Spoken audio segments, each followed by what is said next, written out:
beaucoup de gens vivent avec cette peur-là viscérale là, de déranger. Puis en fait, il y a 2 types de personnes. Il y a bien sûr qu'il y a un spectre beaucoup plus large, là. Il y a des gens qui vont toute leur identité ou manière d'opérer dans le monde a été formée sur le fait de: «Je ne vais pas déranger, je veux être aimée, je veux être acceptée. Si je suis rejetée, si les gens ne m'acceptent pas et si je suis, si je dis vraiment ce que je pense, si je suis vraiment qui je suis puis je me présente, ben je vais être rejetée, fait que je vais toujours m'adapter puis essayer de ne pas déranger». Puis il y en a d'autres qui, à l'opposé, vont faire: «Je vais déranger tout le temps». Puis en étant dérangée, je me protège de finalement de la même peur, c'est cette peur-là du rejet, soit en faisant: «OK, ben je vais tout le temps être la gentille qui donne ce que les gens attendent de moi», versus où je vais tout le temps déranger, fait que là, comme ça va être clair. Puis c'est moi qui ai le contrôle. Puis cette peur-là de déranger est vraiment profonde parce que, tu sais, ça revient toujours au point que on n'est pas outillé pour justement comprendre qui on est puis comprendre le monde dans lequel on vit. Ce qui fait que ce qui nous forge, c'est beaucoup nos mécanismes de survie. Comment je peux avoir l'attention de mes parents? Comment je peux ne pas déranger mes parents? Oh, si mon Dieu Seigneur, si cette énergie-là à l'intérieur de moi apparaît, ça dérange. OK, comment aller à l'école avec mes amis de classe, etc. Comment je peux faire en sorte? Puis là, de là, notre personnalité se forge puis se forme. Et cette peur-là de déranger, tu sais, on a vu à travers les années, là, surtout dernièrement, il y a beaucoup, tu sais, il y a des personnalités qui étaient extrêmement aimées du grand public, puis à un moment donné, c'est des gens qui, tout du jour au lendemain, il y a comme un procès public sur «t'es horrible». Puis ça, c'est la peur de tout le monde. C'est comme, mais non, parce que ma survie, c'est justement d'être aimée. Puis la façon d'être aimée, ça va être différent d'une personne à l'autre. Une, ça va être en disant le moins possible, en me fermant la gueule, en étant en disant pas ce que je pense. L'autre, ça va être en étant tout le temps souriante, tout le temps aimante, tout le temps elle qui est comme qui rend service. Il y a différentes façons de. Mais il y a une peur dans chacun des humains que si, mais c'est inconscient. Pour certaines personnes, c'est un peu plus conscient, mais c'est généralement inconscient, parce que souvent, on ne sait même pas, en fait, qu'est-ce qui habite à l'intérieur de soi. On est tellement. Notre mécanisme devient, en fait, qui on est. On a l'impression que c'est qui je suis. Sauf qu'à quelque part, il y a toujours une espèce de sensation de non, il y a plus, je suis insatisfaite, il y a comme, puis il y a une peur présente. Puis la peur, c'est parce qu'inconsciemment, il y a cette impression-là de si j'apparais, si les gens savent, même si moi-même, en fait, je sais qu'est-ce qui habite à l'intérieur de moi, je suis dans marde. Ma survie, parce que là, je ne pourrais pas continuer à pouvoir opérer. Et c'est, disons, quand on voit une personnalité qui se fait, son image se fait déconstruire du jour au lendemain, mais c'est la mort, c'est une mort publique. Tout d'un coup, tout le monde dit t'es un monstre. Puis à quelque part dans un processus, c'est nécessaire de passer à travers une forme de déconstruction, bien sûr pas aussi extrême, mais de toucher cette part-là de est-ce que je suis un monstre? Est-ce que je suis est-ce que qui je suis?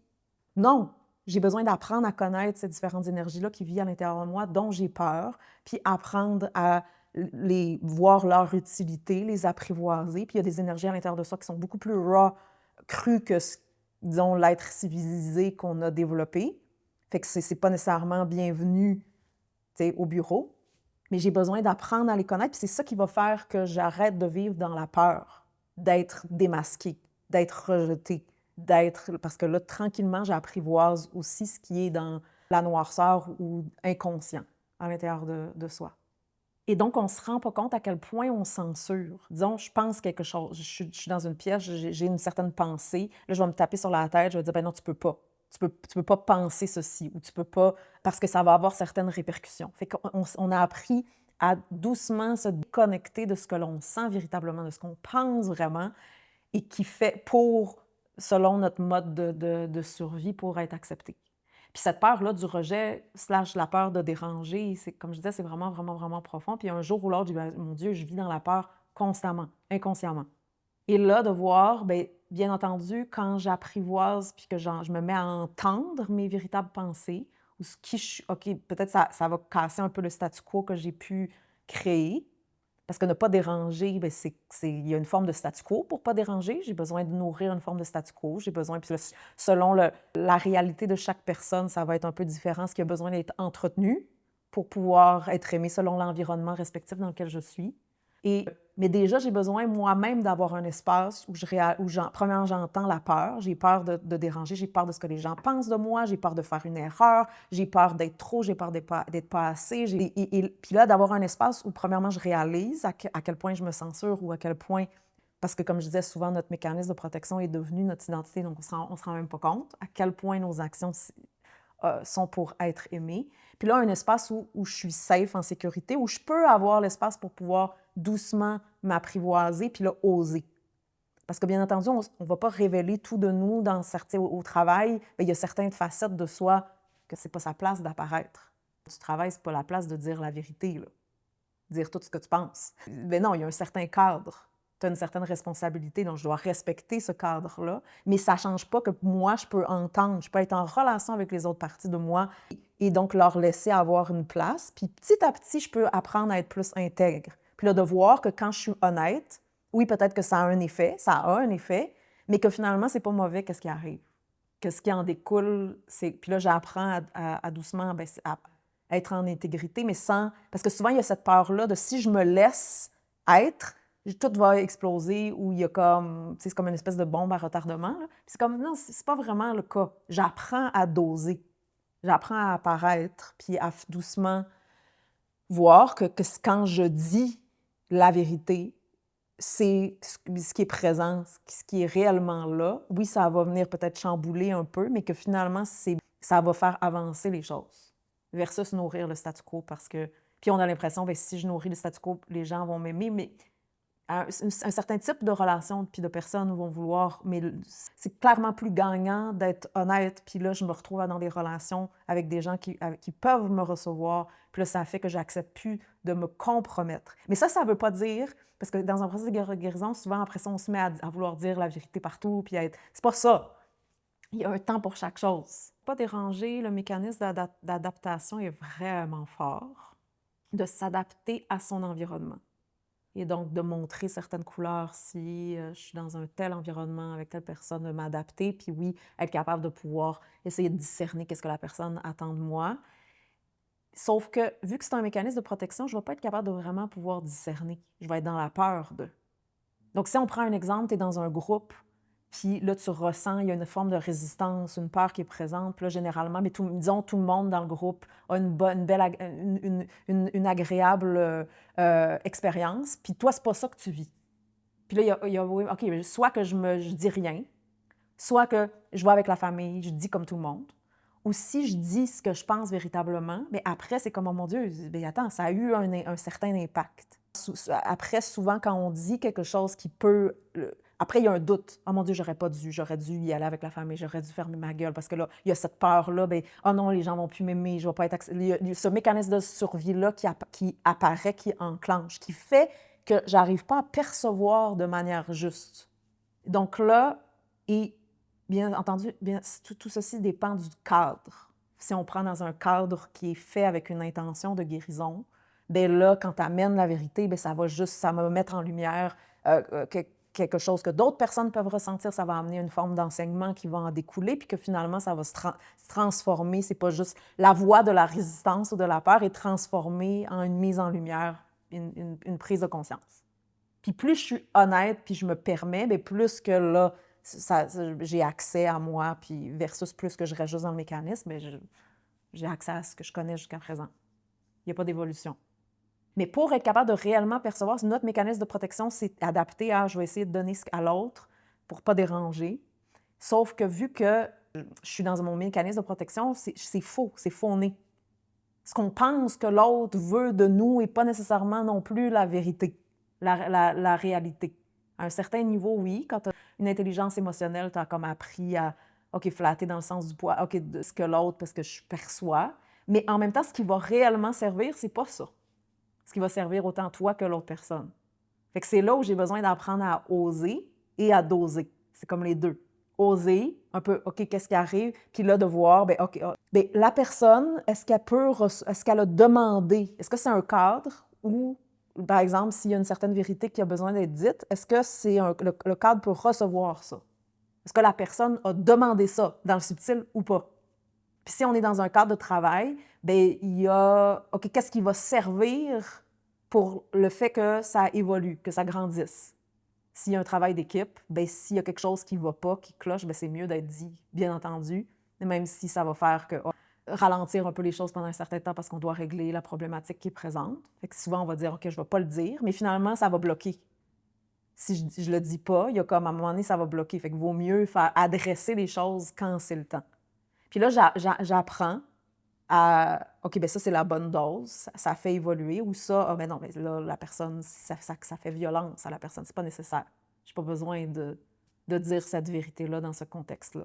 Sauf que moi, si je suis honnête avec ce que je sens, ça va faire que ça va changer ma manière d'interagir, d'être dans la dynamique.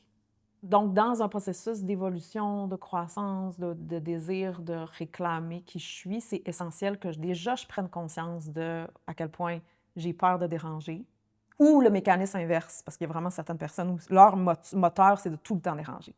Je vais envoyer un fuck you, fait que comme ça me protège, c'est moi qui l'envoie en premier. Que la personne, elle va tout le temps avoir une espèce de... Ça va créer tout le temps une forme de friction. Mais c'est aussi un mécanisme de protection.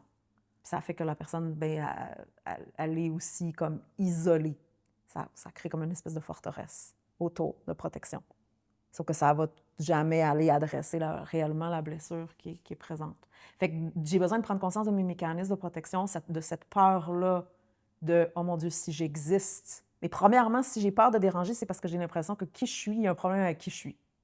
Puis là, il y a un clash de ce que les gens veulent ou ce que la société veut de moi.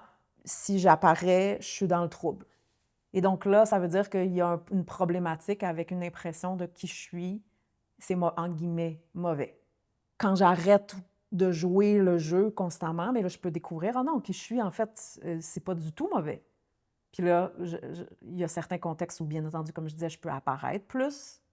Puis il y a d'autres contextes où j'apparais, mais avec un chapeau, puis un veston, puis avec, tu sais, mais je reste qui je suis. Puis là, j'ai pu, tu sais, je peux naviguer, tu sais, souvent on en parlait de naviguer à travers les différents niveaux de communication. Là, je peux être plus à la surface, plus en profondeur, mais je reste la même personne. Fait que j'ai besoin de recoller les morceaux de justement cette peur d'être moi, comme si qui je suis va déranger automatiquement. Et donc, je ne serai pas aimée. Et là, qu'est-ce que je fais pour être aimée? Puis paradoxalement, plus qu'on est qui on est, plus qu'on est apprécié aussi. Bien sûr, c'est pas nécessairement par les mêmes personnes, mais il y a ça fait que ma vie va se mettre à me ressembler. Puis comme on est beaucoup dans nos têtes, bien, c'est beaucoup des projections de « Oh mon Dieu, je suis dans un cours de yoga, si je respire, ça dérange » versus tout le monde n'en a rien à foutre. Tout le monde est dans leur propre expérience. C'est moi qui m'auto-censure, qui projette « Oh mon Dieu, s'il se passe des choses autour de moi, je suis dérangée. » Donc l'attention est tout le temps à l'extérieur versus bien, qu'est-ce qui arrive si je me permets. Puis me permettre, ça ne veut pas dire prendre toute la place, puis ça ne veut pas dire ça veut dire, OK, j'ai le droit de laisser circuler ce qui est présent à l'intérieur de moi. Puis quand il y a la peur de déranger, c'est parce que mon attention est toujours à l'extérieur. Qu'est-ce que les autres vont penser? Ou qu'est-ce que moi je projette, je critique les autres. Versus, OK, ça c'est ce... Mais premièrement, j'ai besoin de ressentir ce que je sens. C'est ça, souvent, c'est qu'il y a même une déconnexion, une incapacité de ressentir comment on sent réellement. Donc, j'ai besoin doucement recoller les morceaux, puis là, me permettre. Puis que quand je me permets, oh mon Dieu, la Terre, elle continue à tourner. Ah, puis finalement, quand je show up, ça amène quelque chose, ça fait évoluer les choses, ça fait bouger, c'est pas négatif. Fait que là, il y a une confiance qui doucement s'établit que je peux sortir de ce statu quo-là, du mécanisme de protection. Quand j'ai peur de déranger, toute ma manière d'opérer est bien, dans la peur. Versus quand doucement j'apprends à faire confiance en la vie, en moi, en moi-même, en ce que je ressens. Mais en même temps, dans ce que je ressens, ça veut dire aussi que mon corps est tellement débalancé que souvent, c'est nos résistances qu'on ressent. Mais oui, mais au moins, j'ai besoin d'entendre les résistances ou les blocages, parce que les blocages sont là pour une raison. Puis là, petit à petit, faire confiance à. Puis là, je développe. Puis c'est une relation, parce que notre relation face à la vie a été. Elle a grandi avec de la peur, inconsciemment. Souvent, nos propres parents avaient peur, même s'ils ne le laissaient pas nécessairement paraître, c'est présent. Puis là, j'ai besoin doucement d'apprendre à faire confiance. Qu'est-ce qui arrive si je lâche? Ah bien, finalement, quand je me permets de laisser circuler et d'être moi-même et être honnête, ce que ça amène, c'est positif.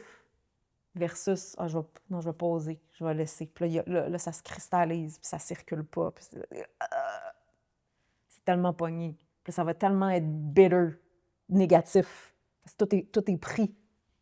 Puis là, il va y avoir de la comparaison, de la jalousie. Automatiquement, Quand quelqu'un show up, il va avoir un sentiment de frustration parce que moi, je me permets pas. Fait que c'est sûr que je vais être jalouse si quelqu'un se le permet. Je vais être frustrée que quelqu'un se le permet.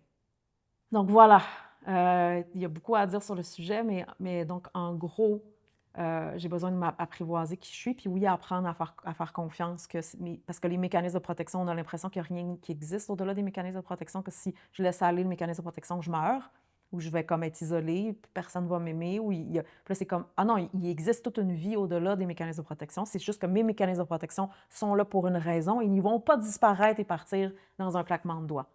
Il y a une raison pourquoi c'est protégé. Puis là, petit à petit, j'apprends. Puis pour ça, j'ai besoin d'un espace pour apprendre à apparaître puis à faire confiance que justement, si, premièrement, entendre ce que je ressens, avoir un espace parce qu'il y a tellement de couches, être capable de pouvoir le mettre en mots, voir que finalement, ah, ça sert quand je suis honnête, quand je me permets d'apparaître. Puis là, petit à petit, j'arrive à pouvoir aussi ensuite apparaître dans la vie, aux différents niveaux d'opération.